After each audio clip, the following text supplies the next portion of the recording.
Hi guys, welcome to stock market learning in Kannada. So ಈ ವಿಡಿಯೋದಲ್ಲಿ ನಾವು ಲೈವ್ ಟ್ರೇಡ್ ಮಾಡಿ ಯಾವ ರೀತಿ ಲೈವಲ್ಲಿ ಎಂಟ್ರಿ ಆಗೋದು, ಯಾವ ರೀತಿ ಅನಾಲಿಸಿಸ್ ಮಾಡೋದು ಅಂತ ಈ ವಿಡಿಯೋದಲ್ಲಿ ತಿಳ್ಕೊಳ್ಳೋಣ. ಸೊ ಟೈಮ್ ಬಂದು 9/8, ಆಮೇಲೆ ಇವತ್ತು ಡೇಟ್ ಬಂದು 12 ಆಗಸ್ಟು. ಸೊ ಇವತ್ತು ಪ್ರೀ ಮಾರ್ಕೆಟ್ ಓಪನ್ ಆಗಿದೆ. So market sideways open ಆಗಿದೆ. ನಿನ್ನೆ ಎಲ್ಲಿ ಕ್ಲೋಸ್ ಆಗಿತ್ತು ಅಲ್ಲೇ ಓಪನ್ ಆಗಿದೆ. ಸೊ ನಾನು ಇವತ್ತು ಸೆಲ್ಲಿಂಗ್ ಕಡೆ ಒಂದು ಟ್ರೇಡ್ನ ನೋಡ್ತಾ ಇದ್ದೀನಿ. ಯಾಕೆ ಅಂದರೆ, ಸೊ ನೀವು ಡೈಲಿ ಕ್ಯಾಂಡಲಲ್ಲಿ ನೋಡ್ಬೋದು. ನಾವು ಡೈಲಿ ಕ್ಯಾಂಡಲ್ ನೋಡಿದ್ರೆ ಇಲ್ಲೊಂದು ಒಳ್ಳೆ ರೆಸಿಸ್ಟೆನ್ಸ್ ಝೋನ್ ಇತ್ತು. ನಿಮಗೆ ಮಾರ್ಕ್ ಮಾಡ್ತೀನಿ ನೋಡ್ರಿ. ಓಕೆ, ಸೊ ಇಲ್ಲೊಂದು ಒಳ್ಳೆ ರೆಸಿಸ್ಟೆನ್ಸ್ ಝೋನ್ ಇತ್ತು. ಮಾರ್ಕೆಟ್ ಇಲ್ಲಿಂದ ಅಗ್ಲಗ್ಲ ಕೆಳಗಡೆ ಬೀಳ್ತಿತ್ತು. ಸೊ ಈ ರೆಸಿಸ್ಟೆನ್ಸ್ ಝೋನ್ ಮಾರ್ಕೆಟ್ ಒಂದು ಒಳ್ಳೆ ಗ್ರೀನ್ ಕ್ಯಾಂಡಲ್ ಅಲ್ಲಿ ಮಾರ್ಕೆಟ್ ಬೈಯಿಂಗ್ ಅಲ್ಲಿ ಬ್ರೇಕ್ ಮಾಡಿ ಕ್ಲೋಸ್ ಆಯಿತು. ಇದೇನು ತೋರಿಸುತ್ತೆ ಅಂದ್ರೆ ಇಲ್ಲಿಂದ ಮಾರ್ಕೆಟ್ ಮೇಲೋಗುತ್ತೆ ಅಂತ. ಯಾಕೆಂದ್ರೆ ಒಳ್ಳೆ ರೆಸಿಸ್ಟೆನ್ಸ್ ಝೋನ್ ಬ್ರೇಕ್ ಮಾಡ್ತಾನೆ ಮಾರ್ಕೆಟ್ ಮೇಲೋಗ್ಬೇಕು. ಬಟ್ ಇಲ್ಲೇನಾಯ್ತು, ಮಾರ್ಕೆಟ್ ವೆಯ್ಟ್ ಮಾಡ್ತು. ನೋಡ್ರಿ, ಈ ಕ್ಯಾಂಡಲ್ ಅಲ್ಲಿ ಬ್ರೇಕ್ ಆದ್ಮೇಲೆ 1 ದಿನ, 2 ದಿನ, 3 ದಿನ, 4 ದಿನ, 5 ದಿನ ಇಲ್ಲೇ ಮಾರ್ಕೆಟ್ ವೆಯ್ಟ್ ಮಾಡಿ ನಿನ್ನೆ ಒಂದು ಒಳ್ಳೆ ರೆಡ್ ಕ್ಯಾಂಡಲ್ ನ ಫಾರ್ಮೇಶನ್ ಮಾಡ್ತು. ರೆಡ್ ಸ್ಟ್ರೆಂತ್, ಈ ತರ ಕ್ಯಾಂಡಲ್ಸ್ಗಳು ಇರ್ತಾವಲ್ಲ, ಇವನ್ನ ಸ್ಟ್ರೆಂತ್ ಕ್ಯಾಂಡಲ್ಸ್ ಅಂತ ಕರೀತಾರೆ. ಇದು ಇಂಡಿಸಿಷನ್ ಕ್ಯಾಂಡಲ್ಸ್ ಅಂತ. ಈ ತರ ಕ್ಯಾಂಡಲ್ಗಳು ಫಾರ್ಮೇಶನ್ ಆದವು. ಇಲ್ಲಿ ನೋಡ್ರಿ, ಈ ತರ ಮೇಲು ವಿಕ್ಕು ಕೆಳಗು ವಿಕ್ಕು, ಮೇಲು ವಿಕ್ಕು ಕೆಳಗು ವಿಕ್ಕು, ಈ ತರ ಫಾರ್ಮೇಶನ್ ಆದವು ಅಂದ್ರೆ ಇಲ್ಲಿ ಬೈಯರ್ಸ್ ಮತ್ತೆ ಸೆಲ್ಲರ್ಸ್ ಇಬ್ರು ಸ್ಟ್ರಾಂಗ್ ಇಲ್ಲ ಅಂತ, ಇಬ್ರು ಕನ್ಫ್ಯೂಷನ್ ಅಲ್ಲಿ ಇದ್ದಾರೆ ಅಂತ. ಸೊ ಈ ತರ ಇದ್ದಾಗ ನಮಗೆ ಟ್ರೇಡ್ ಮಾಡೋಕ್ಕೆ ಆಗೋದಿಲ್ಲ. ಈ ತರ ಇದ್ದಾಗ ನೆಕ್ಸ್ಟ್ ಕ್ಯಾಂಡಲ್ಗೆ ವೆಯ್ಟ್ ಮಾಡಬೇಕು. ಮೊನ್ನೆ ಈ ತರ ಇಂಡಿವಿಜುವಲ್ ಕ್ಯಾಂಡಲ್ ಫಾರ್ಮೇಶನ್ ಮಾಡಿತ್ತು. ಇಲ್ಲಿ ಮೇಲ್ ವಿಕ್ಕಿರೋದ್ರಿಂದ ಇಲ್ಲಿ ಸೆಲ್ಲರ್ಸ್ ಸ್ಟ್ರಾಂಗ್ ಇಲ್ಲ, ಕೆಳ ವಿಕ್ಕಿರೋದ್ರಿಂದ ಬೈಯರ್ಸ್ ಸ್ಟ್ರಾಂಗ್ ಇಲ್ಲ ಅಂತ. ನಿನ್ನೆ ಮಾರ್ಕೆಟ್ ಒಂದು ಒಳ್ಳೆ ರೆಡ್ ಕಲರ್ ಕ್ಯಾಂಡಲ್ನ ಫಾರ್ಮೇಶನ್ ಮಾಡ್ತು. ಇದೇನು ಹೇಳ್ತು ಅಂದ್ರೆ ಇಲ್ಲಿ ಯಾರು ಕಂಟ್ರೋಲ್ ಅಲ್ಲಿ ಇರಲಿಲ್ಲ, ಬಟ್ ನಿನ್ನೆ ಸೆಲ್ಲರ್ಸ್ಗಳು ಒಳ್ಳೆ ಕಂಟ್ರೋಲಿಗೆ ಬಂದು ಒಳ್ಳೆ ಸ್ಟ್ರೆಂತ್ ಕ್ಯಾಂಡಲ್ನ ಫಾರ್ಮೇಶನ್ ಮಾಡಿ ಇಲ್ಲಿ ಸ್ಟ್ರೆಂತ್ ಕ್ಯಾಂಡಲ್ನ ಕ್ಲೋಸ್ ಮಾಡಿದ್ದಾರೆ ಅಂತ. ಸೊ ಇದು ಕಾನ್ಸೆಪ್ಟ್ ತುಂಬಾ ಡೆಪ್ತ್ ಅಲ್ಲಿ ಇದೆ. ನೀವು ಈ ವಿಡಿಯೋ ಕ್ಯಾಂಡಲ್ಸ್ ಬಗ್ಗೆ ನಿಮಗೆ ಇನ್ ಡೆಪ್ತ್ ಆಗಿ ಅಂಡರ್ಸ್ಟ್ಯಾಂಡ್ ಮಾಡ್ಕೋಬೇಕು ಅಂದರೆ ಕ್ಯಾಂಡಲ್ ಯಾವ ರೀತಿ ಫಾರ್ಮೇಷನ್ ಆಗುತ್ತೆ, ಕ್ಯಾಂಡಲ್ ಯಾವ ರೀತಿ ಕ್ಯಾಂಡಲ್ನ ಓದೋದು, ಯಾವ್ಯಾವ ಕ್ಯಾಂಡಲ್ ಏನೇನ ಕಥೆನ ಹೇಳ್ತೇವೆ ಅಂತ ಒಂದು ವಿಡಿಯೋ ಮಾಡಿದ್ದೀನಿ.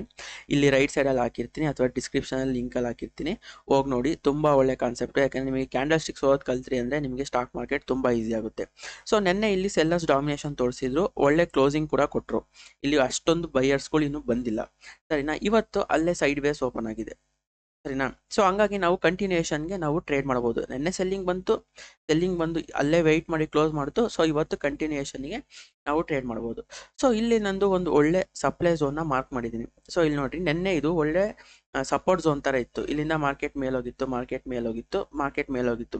ನಿನ್ನೆ ಈ ಒಳ್ಳೆ ಸಪೋರ್ಟ್ ಝೋನ್ನ ಮಾರ್ಕೆಟ್ ಒಂದೇ ಕ್ಯಾಂಡಲ್ ಬ್ರೇಕ್ ಮಾಡ್ತು. ಇಲ್ಲಿ ಬ್ರೇಕ್ ಮಾಡ್ತು ಅಂದರೆ ತುಂಬ ಜನ ಸೆಲ್ಲರ್ಸ್ ಬಂದು ಸಪೋರ್ಟ್ನ ಬ್ರೇಕ್ ಮಾಡಿದ್ದಾರೆ ಅಂತ. ಸೊ ಇಲ್ಲಿ ಒಳ್ಳೆ ಸೆಲ್ಲರ್ಸ್ಗಳಿದ್ದಾರೆ ಅಂತ. ಸೊ ನಾನು ಮಾರ್ಕೆಟ್ ಇವತ್ತು ಏನು ಪ್ಲ್ಯಾನ್ ಮಾಡ್ತೀನಿ ಅಂದರೆ, ಸೈಡ್ ವೇಸ್ ಓಪನ್ ಆಗಿರೋದ್ರಿಂದ ವೆಯ್ಟ್ ಮಾಡ್ತೀನಿ. ಮಾರ್ಕೆಟ್ ಒಂದು ಸ್ವಲ್ಪ ಬೈಯಿಂಗ್ ಬಂದು ಈ ಸಪ್ಲೈ ಝೋನ್ ಹತ್ರ ರೆಸಿಸ್ಟೆನ್ಸ್ ತಗೊಂಡು ಒಂದು ಸೆಲ್ಲಿಂಗ್ ಪ್ರೈಸ್ ಆ್ಯಕ್ಷನ್ ಬಂತು ಅಂದರೆ ನಾನು ಇಲ್ಲಿ ಒಂದು ಒಳ್ಳೆ ಸೆಲ್ಲಿಂಗ್ ಟ್ರೇಡಲ್ಲಿ ಎಂಟ್ರಿ ಆಗೋ ಚಾನ್ಸಸ್ ತುಂಬ ಇದೆ. ಸೊ ನಾನು ಎಂಟ್ರಿ ಕೂಡ ಆಗ್ತೀನಿ.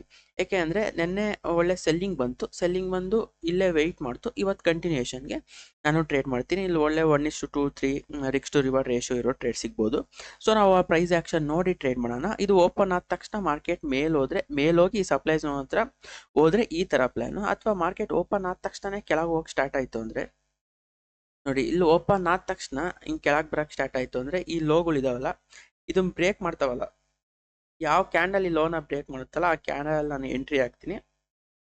ಎಂಟ್ರಿ ಆಗಿ ನಾನು ಸ್ಟಾಪ್ ಲಾಸ್ ಆ ಕ್ಯಾಂಡಲ್ ಮೇಲೆ ಇಡ್ತೀನಿ. ನನ್ನ ಟಾರ್ಗೆಟ್ 24,350. ಯಾಕೆ ಈ ಟಾರ್ಗೆಟ್ ಅಂದರೆ ಇಲ್ಲಿ ನೋಡ್ತೀನಿ ಮಾರ್ಕೆಟ್ ಯಾವ ರೀತಿ ರಿಯಾಕ್ಟ್ ಮಾಡುತ್ತೆ ಅಂತ. ಯಾಕೆಂದರೆ ಟ್ರೇಡಿಂಗ್ ಡೇಸ್ಗಳಲ್ಲಿ ಮಾರ್ಕೆಟ್ ಇಲ್ಲಿಂದ ಒಂದು ಒಳ್ಳೆ ಗ್ಯಾಪ್ ಅಪ್ ಓಪನ್ ಆಯಿತು. ಸೊ ಮಾರ್ಕೆಟ್ ಈ ಗ್ಯಾಪ್ ಇದೆಯಲ್ಲ, ಈ ಗ್ಯಾಪ್ ಫಿಲ್ ಮಾಡೋಕ್ಕೆ ಬರೋ ಚಾನ್ಸಸ್ ಭಾಳ ಇದೆ. ನಮ್ಮ ಇಂಡಿಯನ್ ಮಾರ್ಕೆಟಲ್ಲಿ ಯಾವಾಗಲೂ ಅಷ್ಟೇ ಗ್ಯಾಪ್ಗಳು ಫಿಲ್ ಆಗ್ತವೆ. ಇದು ಒಂದು ಒಳ್ಳೆ ಟ್ರೇಡಿಂಗ್ ಸ್ಟ್ರಾಟಜಿ. ನಿಮಗೆ ಆ ಟ್ರೇಡಿಂಗ್ ಸ್ಟ್ರಾಟಜಿ ಮೇಲೆ ಗ್ಯಾಪ್ ಅಪ್ ಅಥವಾ ಗ್ಯಾಪ್ ಡೌನ್ ಓಪನ್ ಆದಾಗ ಆ ಗ್ಯಾಪ್ ಯಾವ ಥರ ನಾವು ಟ್ರೇಡ್ ಮಾಡೋದು, ಆ ಸ್ಟ್ರಾಟಜಿಗಳು ತುಂಬ ಚೆನ್ನಾಗಿದೆ. ಆ ಸ್ಟ್ರಾಟಜಿ ಬಗ್ಗೆ ನಿಮಗೊಂದು ವಿಡಿಯೋ ಬೇಕು ಅಂದರೆ ಈ ವಿಡಿಯೋದಲ್ಲಿ ಕಮೆಂಟ್ ಸೆಕ್ಷನಲ್ಲಿ strategy gap up and gap down strategy ಅಂತ ಒಂದು ಕಮೆಂಟ್ ಹಾಕಿ ನಾನು ನಿಮಗೆ ಒಂದು ವಿಡಿಯೋ ಮಾಡಿಕೊಡ್ತೀನಿ ಇನ್ ಡೆಪ್ತ್ ಆಗಿ. ಯಾಕೆಂದರೆ ಈ ಕಾನ್ಸೆಪ್ಟ್ ತುಂಬ ಚೆನ್ನಾಗಿದೆ. ಸೊ ಇಲ್ಲಿ ನನ್ನ ಟಾರ್ಗೆಟ್ ಇರುತ್ತೆ, ಇದು ಫಸ್ಟ್ ಟಾರ್ಗೆಟ್. ಸೊ ಇಲ್ಲಿ ಯಾವ ರೀತಿ ಮಾರ್ಕೆಟ್ ರಿಯಾಕ್ಟ್ ಮಾಡುತ್ತೆ ನೋಡಿ ನಾನು ನೆಕ್ಸ್ಟ್ ಡಿಸೈಡ್ ಮಾಡ್ತೀನಿ. ಸೊ ಇದು ನನ್ನ ಸೆಕೆಂಡ್ ಪ್ಲಾನ್. ಇಲ್ಲಿ ಮಾರ್ಕೆಟ್ ಈ ಥರ ಓಪನ್ ಆದ ತಕ್ಷಣ ಕೆಳಗಡೆ ಬಂದರೆ, ಸೊ ಇದು 2 ಪ್ಲ್ಯಾನ್ ಇರುತ್ತೆ. ಥರ್ಡ್ ಪ್ಲ್ಯಾನ್, ಅಕಸ್ಮಾತ್ ಮಾರ್ಕೆಟ್ ಇಲ್ಲಿಂದ ಬೈಯಿಂಗ್ ಹೋಯ್ತು ಅಂದರೆ, ಈ ಝೋನು ಬ್ರೇಕ್ ಮಾಡಿ ಬೈಯಿಂಗ್ ಹೋಯ್ತು ಅಂದರೆ ನಾನು ಟ್ರೇಡ್ ಮಾಡಲ್ಲ. ಆಲ್ಮೋಸ್ಟ್ ಆಲ್ ವೆಯ್ಟ್ ಮಾಡ್ತೀನಿ. ವೆಯ್ಟ್ ಮಾಡಿ ಇಲ್ಲಿ ಒಂದು ಒಳ್ಳೆ ಪ್ರೈಸ್ ಆ್ಯಕ್ಷನ್ ಸಿಕ್ಕರೆ ಅಪ್ಸೈಡ್ ಒಂದು ಒಳ್ಳೆ ಟ್ರೇಡ್ ಮಾಡ್ಬೋದು, ಸರಿನಾ. ಈ ಝೋನ್ನ ಬ್ರೇಕ್ ಮಾಡಬೇಕು. ಈ ಸಪ್ಲೈ ಝೋನ್ನ ಬ್ರೇಕ್ ಮಾಡಿ ಮಾರ್ಕೆಟ್ ರೀಟೆಸ್ಟ್ ಮಾಡಿ ಪ್ರೈಸ್ ಆ್ಯಕ್ಷನ್ ತೋರಿಸ್ತು ಅಂದರೆ ಇಲ್ಲಿಂದ 1:2 1:3 ರಿಸ್ಕ್ ಟು ರಿವಾರ್ಡ್ ಇರುವಂತಹ ಒಂದು ಟ್ರೇಡ್ನ ಮಾಡ್ಬೋದು. ಸೊ ನಾನು ಬೈಯಿಂಗಲ್ಲಿ ಒಂದು ಸ್ವಲ್ಪ ವೆಯ್ಟ್ ಮಾಡಿ ನೋಡಿ ಟ್ರೇಡ್ ಮಾಡ್ತೀನಿ, ಬಟ್ ಸೆಲ್ಲಿಂಗಲ್ಲಿ ಸಿಕ್ಕರೆ ಆರಾಮಾಗಿ ಟ್ರೇಡ್ ಮಾಡ್ತೀನಿ. ಸೊ ಟೈಮ್ 3:13 ಒಂದೂವರೆ ನಿಮಿಷ ಇದೆ. ನೋಡೋಣ ಮಾರ್ಕೆಟ್ ಓಪನ್ ಆದಮೇಲೆ ಏನಾಗುತ್ತೆ ಅಂತ. ಓಕೆ, ಇಲ್ಲಿ ನೋಡಿ ಮಾರ್ಕೆಟ್ ಓಪನ್ ಆದ ತಕ್ಷಣ ಇಲ್ಲಿ ಸೆಲ್ಲಿಂಗ್ ಬರ್ತಾ ಇದೆ. ಪುಟ್ ಪ್ರೀಮಿಯಂ ಅಲ್ಲೂ ಒಂದು ಒಳ್ಳೆ ಇಲ್ಲಿ ಚೆನ್ನಾಗೆ ಪ್ರೀಮಿಯಂ ಕೂಡ ಪಂಪ್ ಆಗ್ತಿದೆ. ಸೊ ನಾನಿಲ್ಲಿ ಎಂಟ್ರಿ ಆಗ್ಬೋದು, ಸರಿನಾ? ಯಾಕೆಂದ್ರೆ ಕಂಟಿನ್ಯೂಷನ್ ಆಗ್ಬೋದು ಅಂತ. ಓಕೆ ನೋಡಿ, ಇಲ್ಲಿ ಒಳ್ಳೆ ಸೆಲ್ಲಿಂಗ್ ಬರ್ತಿದೆ. ಓಕೆ, ನಾನು ಇಲ್ಲಿ ಪುಟ್ಟಲ್ಲಿ ಎಂಟ್ರಿ ಆಗ್ತಿದ್ದೀನಿ. ನೋಡಿದ್ರ ಯಾವ ರೀತಿ ಮಾರ್ಕೆಟ್ ಕಂಟಿನ್ಯೂಷನ್ ಅಲ್ಲಿ ಹೋಗ್ತಿದೆ ಅಂತ. ನಾವು ಯಾವ ರೀತಿ ಅನ್ಕೊಂಡ್ವೋ, ಓಪನ್ ಆದ ತಕ್ಷಣ 2 ಪ್ಲಾನ್ ಮಾಡಿದ್ವಿ. ಮೇಲೋಗಿ ಇಲ್ಲಿ ರೆಸಿಸ್ಟೆನ್ಸ್ ತಗೊಂಡ್ರೆ ಸೆಲ್ಲಿಂಗು ಅಂತ. ಬಟ್ ಮಾರ್ಕೆಟ್ ಇನ್ನೊಂದಿದ್ದು, ಮಾರ್ಕೆಟ್ ಇಲ್ಲಿಂದ ಓಪನ್ ಆಯಿತು ಅಂದರೆ, ಓಪನ್ ಆಗಿ ಹಂಗೆ ಡೈರೆಕ್ಟಾಗಿ ಕೆಳಗೆ ಬಂತು ಅಂದರೆ ಸೆಲ್ಲಿಂಗ್ ಅಂತ. ಸೊ ನಮ್ಮ ಎಂಟ್ರಿ ಇಲ್ಲಿ ಇದ್ದಿದ್ದು. ಸೊ ನಾವು ಎಂಟ್ರಿ ಆಗಿರೋದು ಇಲ್ಲಿ, ಸರಿನಾ? ಸೊ ನಮ್ಮ ಸ್ಟಾಪ್ ಲಾಸ್ ಇರೋದು ಇದ್ರ ಮೇಲೆ. ಸೊ ನಮ್ಮ ಟಾರ್ಗೆಟ್ ಇರೋದು ಹೇಳಿದ್ನಲ್ಲ, ಈ ಸಪ್ಲೈ ಝೋನ್ 1:3 ನಮಗೆ ಆರಾಮಾಗಿ ಸಿಗ್ತಾ ಇದೆ. ಸೊ 1:3 ನೋಡಿದ್ರಾ ಯಾವ ರೀತಿ ಮಾರ್ಕೆಟ್ ಇಲ್ಲಿ ಬ್ರೇಕ್ ಆಯಿತು. ನಾನೇನು ಹೇಳಿದ್ದೆ, ಮಾರ್ಕೆಟ್ ಓಪನ್ ಆದ ತಕ್ಷಣ ಸೆಲ್ಲಿಂಗ್ ಬಂತು ಅಂದರೆ ನಾನು ಸೆಲ್ಲಿಂಗಲ್ಲಿ ಟ್ರೇಡ್ ತಗೊಂತೀನಿ, ಅಥವಾ ಓಪನ್ ಆದ ತಕ್ಷಣ ಮೇಲೋಗಿ ಇಲ್ಲಿ ಪ್ರೈಸ್ ಆಕ್ಷನ್ ತೋರಿಸ್ತು ಅಂದರೆ ಸೆಲ್ಲಿಂಗಲ್ಲಿ ಟ್ರೇಡ್ ತಗೊಂತೀನಿ ಅಂತ. ಬಟ್ ಮಾರ್ಕೆಟ್ ಓಪನ್ ಆದ ತಕ್ಷಣ ಕೆಳಗಡೆ ಬಂತು. ಕೆಳಗಡೆ ಬಂದ ತಕ್ಷಣ ಇಲ್ಲಿ ಬ್ರೇಕ್ ಮಾಡಕ್ಕೆ ಸ್ಟಾರ್ಟ್ ಆಯ್ತಲ್ಲ. ನಾನು ಎಸ್ಟರ್ಡೇ ಇಲ್ಲಿ ನೋಡಿ, ಇದು ಎಸ್ಟರ್ಡೇ ಲೋ ಅಂತ. ಇದು ಎಸ್ಟರ್ಡೇ ಲೋ ಸಪೋರ್ಟ್ ಅಥವಾ ರೆಸಿಸ್ಟೆನ್ಸ್ ಥರ ಆ್ಯಕ್ಟ್ ಮಾಡುತ್ತೆ. ಗ್ಯಾಪ್ ಅಪ್ ಓಪನ್ ಆಯಿತು ಅಂದರೆ ಈ ಲೋ ಇದೆಯಲ್ಲ, ನೆನ್ನೆ ಕ್ಲೋಸ್ ಆಗಿದೆಯಲ್ಲ, ಇದು ಸಪೋರ್ಟ್ ಥರ ಆ್ಯಕ್ಟ್ ಮಾಡುತ್ತೆ, ಸರಿನಾ? ಗ್ಯಾಪ್ ಡೌನ್ ಓಪನ್ ಆಯಿತು ಅಂದರೆ ರೆಸಿಸ್ಟೆನ್ಸ್ ಥರ ಆ್ಯಕ್ಟ್ ಮಾಡುತ್ತೆ. ಸೊ ಇಲ್ಲಿ ಮಾರ್ಕೆಟ್ ಗ್ಯಾಪ್ ಅಪ್ ಓಪನ್ ಆಗಿರೋದ್ರಿಂದ ಈ ಸಪೋರ್ಟ್ ಥರ ಆ್ಯಕ್ಟ್ ಮಾಡಬೇಕಿತ್ತು. ಬಟ್ ಮಾರ್ಕೆಟ್ ಓಪನ್ ಆದ ತಕ್ಷಣ ಇದು ಏನಿದು ಎಸ್ಟರ್ಡೇಸ್ ಕ್ಲೋಸ್ನ ಸಪೋರ್ಟ್ನ ಡೈರೆಕ್ಟಾಗಿ ಬ್ರೇಕ್ ಮಾಡಿದ ತಕ್ಷಣ ನಾನು ಎಂಟ್ರಿ ಆದೆ. ಅದ್ರ ಮೇಲೆ ನಾನು ಸ್ಟಾಪ್ ಲಾಸ್ ಇಟ್ಟಿದ್ದೀನಿ. ನನ್ನ ಟಾರ್ಗೆಟ್ ಇಲ್ಲಿ 24,360 ಇಲ್ಲಿದೆ. ಸೊ ಇನ್ನು ಹತ್ತತ್ರ ಮಾರ್ಕೆಟಿಗೆ 1:2 ಕೊಡ್ತಾ ಇದೆ. ನನ್ನ ಟಾರ್ಗೆಟ್ ರೀಚ್ ಆಗುವಂತಹ ಚಾನ್ಸಸ್ ತುಂಬ ಇದೆ. ಸೊ ನಾನು ಹೇಳಿದ್ನಲ್ಲ, ಕ್ಯಾಂಡಲ್ಗಳು ತುಂಬ ಇಂಪಾರ್ಟೆಂಟ್ ಆಗ್ತವೆ. ಪ್ರತಿಯೊಂದು ಕ್ಯಾಂಡಲ್ನ ಯಾವ ರೀತಿ ಓದೋದು ಅಂತ ನಾನು ಏನು ಹೇಳಿದೆ. ಇಲ್ಲಿ ಇದೊಂದು ಸ್ಟ್ರೆಂತ್ ಕ್ಯಾಂಡಲ್ ಅಂತ ಹೇಳಿದೆ. ಇದು ಇಂಡಿಸಿಷನ್ ಕ್ಯಾಂಡಲ್. ಇಲ್ಲಿ ಬೈಯರ್ಸ್ ಮತ್ತು ಸೆಲ್ಲರ್ಸ್ ಇಬ್ಬರು ಕನ್ಫ್ಯೂಷನಲ್ಲಿ ಇದ್ದಾರೆ, ಯಾರು ಕಂಟ್ರೋಲ್ ಇಲ್ಲ. ಬಟ್ ನಿನ್ನೆ ಮಾರ್ಕೆಟಲ್ಲಿ ಒಂದು ಒಳ್ಳೆ ಸ್ಟ್ರೆಂತ್ ಕ್ಯಾಂಡಲ್ ಫಾರ್ಮೇಷನ್ ಮಾಡಿದ್ರು ಸೆಲ್ಲರ್ಸ್ಗಳು. ಸೊ ಇಲ್ಲಿ ಇದೇನು ಹೇಳುತ್ತೆ ಈ ಕ್ಯಾಂಡಲ್ ಅಂದರೆ, ಇಲ್ಲಿ ಸೆಲ್ಲರ್ಸ್ಗಳು ಬಂದಿದ್ದಾರೆ ಮಾರ್ಕೆಟ್ಗೆ ಅಂತ. ಸೊ ಇವತ್ತು ಕಂಟಿನ್ಯೂಷನ್ ಆಗುತ್ತೆ ಅಂತ ಹೇಳಿದ್ದೆ. ಸೊ ಈ ಥರ ಕ್ಯಾಂಡಲ್ ಸ್ಟಿಕ್ಸ್ನ ನಿಮಗೆ ಓದೋಕೆ ಬರಲ್ಲ ಅಂತ ಅಂದರೆ ಇದು ತುಂಬ ಇಂಪಾರ್ಟೆಂಟ್. ನೀವು ಸ್ಟಾಕ್ ಮಾರ್ಕೆಟ್ನ ಕಲಿಬೇಕು ಅಂದರೆ ಕ್ಯಾಂಡಲ್ ಸ್ಟಿಕ್ಸ್ ಓದೋದು ತುಂಬ ಇಂಪಾರ್ಟೆಂಟ್. ಸೊ ನಿಮಗೆ ಕ್ಯಾಂಡಲ್ ಸ್ಟಿಕ್ಸ್ ಓದೋಕೆ ಬರಲ್ಲ ಇಂಡೆಪ್ತಾಗಿ ಅಂತ ಅಂದರೆ, ನಾನು ವಿಡಿಯೋ ಮಾಡಿದ್ದೀನಿ ಒಂದು ಕ್ಯಾಂಡಲ್ ಸ್ಟಿಕ್ಸ್ ಯಾವ ರೀತಿ ಓದೋದು ಅಂತ. ಇಲ್ಲಿ ನಾನು ಲಿಂಕ್ ಹಾಕಿ ಡಿಸ್ಕ್ರಿಪ್ಷನಲ್ಲಿ ಲಿಂಕ್ ಹಾಕಿರ್ತೀನಿ, ಮತ್ತು ಇಲ್ಲಿ ಒಂದು ಪಾಪಪ್ ವಿಡಿಯೋ ಐಕಾನ್ ಬರುತ್ತೆ, ಅಲ್ಲೂ ಬೇಕಾದ್ರೆ ನೀವು ಕ್ಲಿಕ್ ಮಾಡಿಕೊಂಡು ವಿಡಿಯೋ ನೋಡ್ಬೋದು. ತುಂಬ ಇಂಪಾರ್ಟೆಂಟ್ ವಿಡಿಯೋ. ನೀವು ಅದನ್ನು ನೋಡಿದರೆ ಸ್ಟಾಕ್ ಮಾರ್ಕೆಟ್ ನಿಮಗೆ ತುಂಬ ಈಸಿ ಆಗುತ್ತೆ. ಸೊ ನಾವಿಗೆ ಟ್ರೇಡ್ಗೆ ಬರೋಣ. ನನ್ನ ಟಾರ್ಗೆಟ್ ಕೂಡ ನಿಮಗೆ ಹೇಳಿದ್ದೆ. ನನ್ನ ಟಾರ್ಗೆಟ್ ಇರೋದು ಈ ಡಿಮ್ಯಾಂಡ್ ಝೋನ್ ಅಂತ. ಇದು 24,355. ಯಾಕೆ ಅಂದರೆ ಇಲ್ಲಿ ಗ್ಯಾಪ್ ಅಪ್ ಓಪನ್ ಆಗಿತ್ತು. ಈ ಗ್ಯಾಪ್ ಫಿಲ್ ಮಾಡೋದು ನಮ್ಮ ಇಂಡಿಯನ್ ಮಾರ್ಕೆಟಲ್ಲಿ ಆಲ್ಮೋಸ್ಟ್ ಈ ಥರ ಗ್ಯಾಪ್ಗಳಿದ್ದಾಗ ಮಾರ್ಕೆಟ್ ಗ್ಯಾಪ್ನ ಫಿಲ್ ಮಾಡೋಕ್ಕೆ ಬರುತ್ತೆ. ಸೊ ನನ್ನ ಟಾರ್ಗೆಟ್ ಆಗಿರುತ್ತೆ. ನಮಗೆ ಹತ್ತತ್ರ 1:3 ಕೊಡುತ್ತೆ ನಮಗೆ ರಿಸ್ಕ್ ಟು ರಿವಾರ್ಡು. ಇದು ಒಂದು ಒಳ್ಳೆ ಟ್ರೇಡ್ ಅಂತಲೂ ಕೂಡ ನಾವು ಹೇಳ್ಬೋದು. ಸೊ ನಿಮಗೆ ಈ ವಿಡಿಯೋ ಇಷ್ಟ ಆಗಿದ್ರೆ ಪ್ಲೀಸ್ ಈ ಚಾನಲ್ನ ಸಬ್ಸ್ಕ್ರೈಬ್ ಮಾಡಿ, ಈ ವಿಡಿಯೋನ ಲೈಕ್ ಮಾಡಿ. ಆಮೇಲೆ ನಿಮಗೇನಾರ ಪ್ರಶ್ನೆಗಳಿದ್ದರೆ, ನಿಮಗೇನಾರ ಇದ್ದರೆ ಕಮೆಂಟಲ್ಲಿ ಕಮೆಂಟ್ ಮಾಡಿ. ಸೊ ನಾನು ಈ ವಿಡಿಯೋದಲ್ಲಿ ಲೈವ್ ಆಗಿ ಯಾವ ಥರ ಎಂಟ್ರಿ ತೊಗೊಳೋದು, ಲೈವ್ ಆಗಿ ಯಾವ ರೀತಿ ಅನಾಲಿಸಿಸ್ ಮಾಡೋದು, ಯಾವ ರೀತಿ ಎಕ್ಸಿಟ್ ಮಾಡೋದು ಅಂತ ಈ ವಿಡಿಯೋದಲ್ಲಿ ನಾನು ಕೈಲಾದಷ್ಟು ಹೇಳ್ಕೊಟ್ಟಿದ್ದೀನಿ.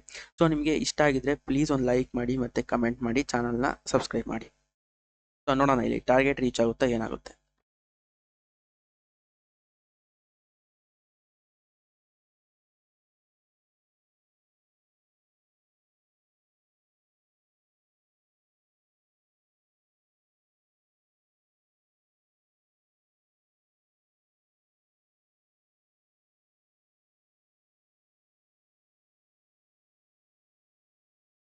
ಓಕೆ, ಇಲ್ಲಿ ನೋಡ್ಬೋದು ಮಾರ್ಕೆಟ್ ನಮ್ಮ ಟಾರ್ಗೆಟ್ ಹತ್ರ ಬರ್ತಾ ಇದೆ. ಒಂದು ಪುಲ್ ಬ್ಯಾಕ್ ತಗೊಂತು. ಇದು ಒಳ್ಳೆ ಪುಲ್ ಬ್ಯಾಕೆ. ನಾವಿಲ್ಲಿ ಎಕ್ಸಿಟ್ ಆಗಲಿಲ್ಲ, ಯಾಕೆಂದರೆ ನಮ್ಮ ಸ್ಟಾಪ್ ಲಾಸ್ ಇದ್ರ ಮೇಲೆ ಇತ್ತು. ನಮಗೆ ಗೊತ್ತಿತ್ತು ಈ ಸ್ಟಾಪ್ ಲಾಸ್ನ ಮಾರ್ಕೆಟ್ ಪ್ರೊಟೆಕ್ಟ್ ಮಾಡುತ್ತೆ ಅಂತ. ಸೊ ಒಂದು ಪುಲ್ ಬ್ಯಾಕ್ ತಗೊಂಡು ಮಾರ್ಕೆಟ್ ಒಂದು ಒಳ್ಳೆ ಸೆಲ್ಲಿಂಗ್ ಬಂತು. ಸೊ ನಮ್ಮ ಟಾರ್ಗೆಟ್ ಹತ್ರ ಬರ್ತಿದೆ ಈಗ ಮಾರ್ಕೆಟು. ನಾವು ನಮ್ಮ ಪ್ರಾಫಿಟ್ನ ಬುಕ್ ಮಾಡೋಕ್ಕೆ ರೆಡಿ ಆಗಿರೋಣ. ಸೊ ಇನ್ನೇನು ಬಂತು, ಈ ಗ್ಯಾಪ್ನ ಫಿಲ್ ಮಾಡೋಕ್ಕೆ ಬರ್ತಾ ಇದೆ. ನಾನು ಸ್ವಲ್ಪ ಪಾಯಿಂಟ್ಸ್ ಇದೆ. ಸೊ ನೋಡಿದ್ರೆ ಇನ್ನು ಟೈಮ್ ಬಂದು 10 ಗಂಟೆ. ಮಾರ್ಕೆಟ್ ಓಪನ್ ಆಯಿತು 9:15, ಮುಕ್ಕಾಲು ಗಂಟೆಗೆ ನಮಗೆ ಹತ್ರ 4,500 5,000 ಪ್ರಾಫಿಟ್ ಆಗ್ತಿದೆ. ಸೊ ಇದು ಟ್ರೇಡಿಂಗು. ಸುಮ್ಮನೆ ಹೆಂಗೆ ಬೇಕಂಗೆ ಮಾಡೋದಲ್ಲ. ಕ್ಲೀನಾಗಿ ಅನಾಲಿಸಿಸ್ ಮಾಡಿ, ಕ್ಲೀನಾಗಿ ಎಂಟ್ರಿ ತೊಗೊಂಡು ಕ್ಲೀನಾಗಿ ಎಕ್ಸಿಟ್ ಆಗಬೇಕಾಗುತ್ತೆ ಟ್ರೇಡಿಂಗಲ್ಲಿ. ಇಲ್ಲಾಂದರೆ ನೀವು ತುಂಬ ಲಾಸ್ ಮಾಡ್ಕೊತೀರಾ. ಸೊ ನಾನು ಟ್ರೇಡಿಂಗಿಂದು ಯಾವ ರೀತಿ ಸ್ಟಾರ್ಟ್ ಮಾಡೋದು ಒಂದು ಕೋರ್ಸ್ನ ಸ್ಟಾರ್ಟ್ ಮಾಡಿದ್ದೀನಿ, ಸ್ಟಾಕ್ ಮಾರ್ಕೆಟ್ ಕೋರ್ಸ್ನ. ಸೊ ನಾನು ಹೇಳಿದ್ನಲ್ಲ, ಈ ಕ್ಯಾಂಡಲ್ಸ್ಗಳು ತುಂಬ ಇಂಪಾರ್ಟೆಂಟ್ ಆಗ್ತವೆ. ಸೊ ನಿಮಗೆ ಈ ಕ್ಯಾಂಡಲ್ಸ್ ಯಾವ ರೀತಿ ಓದೋದು, ಯಾವ ರೀತಿ ಓದಿ ಸ್ಟಾಕ್ ಮಾರ್ಕೆಟಲ್ಲಿ ಟ್ರೇಡ್ ತೊಗೊಳೋದು ಅಂದರೆ ಡಿಸ್ಕ್ರಿಪ್ಷನಲ್ಲಿ ಲಿಂಕ್ ಇದೆ, ಹೋಗಿ ಆ ವಿಡಿಯೋನ ನೋಡಿ. ಸೊ ಇಲ್ಲಿ ನಮಗೆ ಹತ್ತತ್ರ 1:3. ಸೊ ನಮಗೆ ಹತ್ತತ್ರ ಇಲ್ಲಿ 1:3 ಟಾರ್ಗೆಟ್ ಸಿಗ್ತಾ ಇದೆ. ಸೊ ಇಲ್ಲಿ ನನಗೆ 5,000 ಪ್ರಾಫಿಟ್ ಆದರೆ ನಾನು ಇಲ್ಲಿ ಟ್ರೇಡಲ್ಲಿ ಎಕ್ಸಿಟ್ ಆಗ್ತೀನಿ. ಇನ್ನೇನು ಸ್ವಲ್ಪ ಪಾಯಿಂಟ್ಸ್ ಇದೆ ನಮಗೆ ಏನದು ಪ್ರಾಫಿಟ್ ಬುಕ್ಕಿಂಗಿಗೂ ನಮ್ಮ ಟಾರ್ಗೆಟ್ಗೂ. ಸೊ ಇಲ್ಲಿ ನನ್ನ ರೌಂಡ್ ಲೆವೆಲ್ ಇಲ್ಲಿ ಟಾರ್ಗೆಟಲ್ಲಿ 5,000 ಬರ್ತಾ ಇದೆ. ಸೊ ಈ 5,000 ಬಂದ ತಕ್ಷಣ ನಾನು ಇಲ್ಲಿ ಎಕ್ಸಿಟ್ ಆಗ್ತೀನಿ. Done for the day. First trade 5,000 profit ಅಂದರೆ ಒಳ್ಳೆ ಪ್ರಾಫಿಟೇ. ಸೊ ಬರ್ತಾ ಇದೆ ಮಾರ್ಕೆಟ್ ನಮ್ಮ ಟಾರ್ಗೆಟ್ ಹತ್ರ. ಸೊ ಇದೇ ರೀತಿ ಈ ವಿಡಿಯೋ ನಿಮಗೆ ಇಷ್ಟ ಆಗಿದ್ರೆ ಪ್ಲೀಸ್ ಲೈಕ್ ಮಾಡಿ, ಆಮೇಲೆ ಕಮೆಂಟ್ ಮಾಡಿ, ಈ ನಮ್ಮ ಚಾನಲ್ನ ಸಬ್ಸ್ಕ್ರೈಬ್ ಮಾಡಿ. ಯಾಕೆಂದರೆ ನಾನು ಪ್ರಾಪರಾಗಿ ಜೆನ್ಯೂನ್ ಆಗಿ ಯಾವ ರೀತಿ ನೀವು ಸ್ಟಾಕ್ ಮಾರ್ಕೆಟ್ ಕಲಿಬೋದು, ಟೆಕ್ನಿಕಲ್ ಅನಾಲಿಸಿಸ್ ಮಾಡಿ ಯಾವ ರೀತಿ ಸ್ಟಾಕ್ ಮಾರ್ಕೆಟ್ ಕಲಿಬೋದು ಅಂತ ನಾನು ನಿಮಗೆ ಹೇಳ್ಕೊಂಡ್ಕೊಡ್ತೀನಿ, ಕ್ಲಿಯರಾಗಿ ಹೇಳ್ಕೊಂಡ್ಕೊಡ್ತೀನಿ. ಚಾನಲ್ನ ಸಪೋರ್ಟ್ ಮಾಡಿ. 4,600, ಓಕೆ, 4,800, 5,000 ಬಂತು ಅಂದರೆ ತೆಗೆದುಬಿಡ್ತೀನಿ. 4,750, ಕಮಾನ್. ಓಕೆ ನೋಡ್ರಿ, 5,000 ನೀವು ಒಂಚೂರು, ಓಕೆ 5,000 ನಾನು ಇಲ್ಲಿ ಟಾರ್ಗೆಟ್ನ ಎಕ್ಸಿಟ್ ಆಗ್ತಾ. ಓಕೆ, ಟಾರ್ಗೆಟ್ ಎಕ್ಸಿಟ್ ಆಗಿದೆ. ಪ್ರಾಫಿಟ್ ಬಂದು ನೋಡ್ರಿ 5,000ಕ್ಕಿಂತ 2 ರೂಪಾಯಿ ಕಮ್ಮಿಯಲ್ಲಿ ಎಕ್ಸಿಟ್ ಆಗಿದೆ. ಸೊ ಇವತ್ತಿನ ಫಸ್ಟ್ ಟ್ರೇಡು ಮುಗ್ದಿದೆ. So that's it, done for the day. ಮುಗೀತು ಟ್ರೇಡ್. ನಮ್ಮ ಅನಾಲಿಸಿಸ್ ಪ್ರಕಾರ ಟ್ರೇಡ್ ಬಂತು, ಎಂಟ್ರಿ ಆದ್ವಿ. ನಮ್ಮ ಅನಾಲಿಸಿಸ್ ಪ್ರಕಾರ ಎಕ್ಸಿಟ್ ಆದ್ವಿ. That's it. ಇವತ್ತಿನ ಮುಗೀತು. ಇವತ್ತಿನ ಕೆಲಸನೇ ಮುಗೀತು ನಂದು. 5,000 ಪ್ರಾಫಿಟ್ ಆಯ್ತಾ. ಈಗ ಬೇರೆ ಕೆಲಸ ಮಾಡಕ್ಕೆ ಹೋಗ್ತೀನಿ ಅಷ್ಟೇ. ಸೊ ಈ ರೀತಿ ನಿಮಗೆ ಇಲ್ಲಿ ಯೂಸ್ ಮಾಡಿರೋದು ನಾನು ಪೇಪರ್ ಟ್ರೇಡಿಂಗ್ ಅಕೌಂಟ್. ಇದು ರಿಯಲ್ ಟ್ರೇಡಿಂಗ್ ಅಕೌಂಟ್ ಅಲ್ಲ. ನಾನು ರಿಯಲ್ ಟ್ರೇಡಿಂಗ್ ಅಕೌಂಟ್ ಮಾಡಿದ್ದೀನಿ, ರಿಯಲ್ ಅಕೌಂಟಲ್ಲಿ ಟ್ರೇಡ್ ಮಾಡಿದ್ದೀನಿ. ಅಲ್ಲಿ ತುಂಬ ಪೊಸಿಷನ್ ಸೈಜ್ ಜಾಸ್ತಿ ಇರೋದ್ರಿಂದ ನಾನು ಆ ಪೊಸಿಷನ್ ಸೈಜ್ನ ನಿಮಗೆ ತೋರಿಸಿದ್ರೆ ಅಥವಾ ಲೈವಲ್ಲಿ ನಾನು ಈ ವಿಡಿಯೋದಲ್ಲಿ ತೋರಿಸಿದ್ರೆ ನಿಮಗೆ ಸುಮ್ಮನೆ ಪ್ರಾಫಿಟ್ ನೋಡಿ ಇದು ಮಾಡ್ತೀರಾ. ಪ್ರಾಫಿಟ್ ಬಗ್ಗೆ ಅಲ್ಲ, ನಾನು ಇಲ್ಲಿ ಯಾವ ರೀತಿ ಟೆಕ್ನಿಕಲ್ ಅನಾಲಿಸಿಸ್ ಯೂಸ್ ಮಾಡ್ಕೊಂಡು ಎಂಟ್ರಿ ಆಗೋದು ಅನ್ನೋದಕ್ಕೋಸ್ಕರ ನಿಮ್ಗೆ ಹೇಳ್ಕೊಟ್ಟಿದ್ದೀನಿ ಅಷ್ಟೇ. ಸೊ ಪ್ರಾಫಿಟ್ ಬಗ್ಗೆ ತಲೆ ಕೆಡಿಸ್ಕೋಬೇಡಿ. ಇಲ್ಲಿ ಎಂಟ್ರಿ, ಎಕ್ಸಿಟ್ ಮತ್ತು ಯಾವ ರೀತಿ ಅನಾಲಿಸಿಸ್ ಮಾಡೋದ್ರ ಬಗ್ಗೆ ತಲೆ ಕೆಡಿಸ್ಕೊಡಿ. ಸೊ ಇಲ್ಲಿ ಕ್ಲಿಯರ್ ಆಗಿ ನಮಗೆ 1:3 ನಮಗೆ ಸಿಕ್ಕಿದೆ. ಇಲ್ಲಿ ಈ ಗ್ಯಾಪ್ ಕೂಡ ಫಿಲ್ ಆಗಿದೆ. ಇಲ್ಲಿ ನೋಡಿ 15 ಮೀಟರ್ ತೋರಿಸ್ತೀನಿ. ನಾನು ಹೇಳಿದ್ನಲ್ಲ, ಇಲ್ಲಿ ಮಾರ್ಕೆಟ್ ಈ ಗ್ಯಾಪ್ ಇದೆಯಲ್ಲ, ಈ ಗ್ಯಾಪ್ನ ಫಿಲ್ ಮಾಡೇ ಮಾಡುತ್ತೆ ಅಂತ ಹೇಳಿದ್ದೆ. ಸೊ ಅದೇ ಥರ ಮಾರ್ಕೆಟ್ ಈ ಗ್ಯಾಪ್ನ ಫಿಲ್ ಮಾಡಿದೆ. ಇದು ಗ್ಯಾಪ್ ಫಿಲ್ ಮಾಡೋ ಸ್ಟ್ರಾಟಜಿ ತುಂಬ ಒಳ್ಳೆ ಸ್ಟ್ರಾಟಜಿ. ಇದು ಬೇಕು ಅಂದರೆ ಕಮೆಂಟಲ್ಲಿ ಗ್ಯಾಪ್ ಫಿಲ್ ಸ್ಟ್ರಾಟಜಿ ಅಂತ ಏನಾರ ಒಂದು ಕಮೆಂಟ್ ಮಾಡಿ ಗ್ಯಾಪ್ ಫಿಲ್ ಬಗ್ಗೆ. ನಾನು ನಿಮ್ಗೆ ಬೇಕಾದ್ರೆ ಆ ಸ್ಟ್ರಾಟಜಿ ಬಗ್ಗೆ ವಿಡಿಯೋ ಮಾಡಿಕೊಡ್ತೀನಿ. ಸೊ 1:3 ನೋಡಿ, 1 2 3 4 ಕ್ಯಾಂಡಲಲ್ಲಿ 4 15 ಮಿನಿಟ್ ಕ್ಯಾಂಡಲಲ್ಲಿ ನಮಗೆ ಟಾರ್ಗೆಟ್ ರೀಚ್ ಆಗಿದೆ. ಸೊ ಈ ವಿಡಿಯೋ ನಿಮಗೆ ಇಷ್ಟ ಆಗಿದ್ರೆ ಪ್ಲೀಸ್ ಲೈಕ್ ಮಾಡಿ, ಚಾನಲ್ನ ಸಬ್ಸ್ಕ್ರೈಬ್ ಮಾಡಿ, ವಿಡಿಯೋನ ಶೇರ್ ಮಾಡಿ. Thank you.